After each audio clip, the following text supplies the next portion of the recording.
Frederick Douglass Landing at the west end of Chambers Street.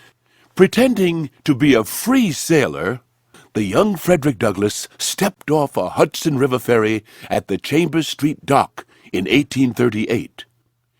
Traveling by train, steamship, and ferry, he completed his long journey from enslavement in Maryland to freedom in the North. Frederick Douglass stayed only 2 weeks in New York before continuing further north to New Bedford, a whaling port in Massachusetts. There, Douglass avoided the dangers posed by slave catchers and the fugitive slave laws.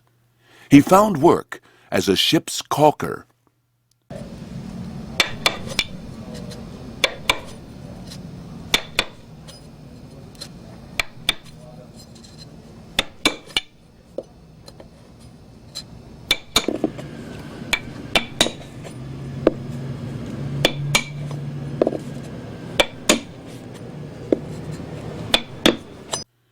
Douglass described his first days of freedom in New York.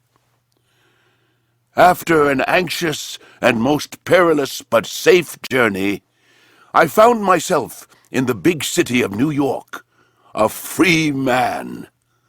No man now had the right to call me his slave, or assert his mastery over me. I lived more in one day than in a year of my slave life. It was a time of joyous excitement. Despite his joy, New York remained a dangerous place for runaway slaves, since slave catchers watched the wharves.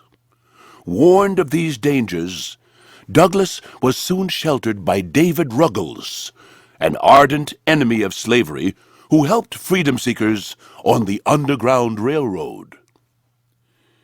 Seized with a feeling of great insecurity and loneliness, I saw in every white man an enemy, and in almost every colored man cause for distrust. When Douglass arrived, Manhattan was a much smaller island. Landfill claimed parts of the river shore. Hudson waters then covered the very spot where you now stand.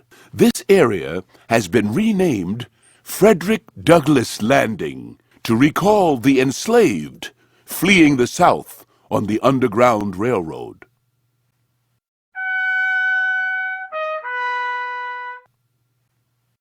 Here are the directions from Frederick Douglass Landing to Theodore Wright's Lodgings, the next site on this tour. On Chambers Street, walk 4 blocks east to West Broadway.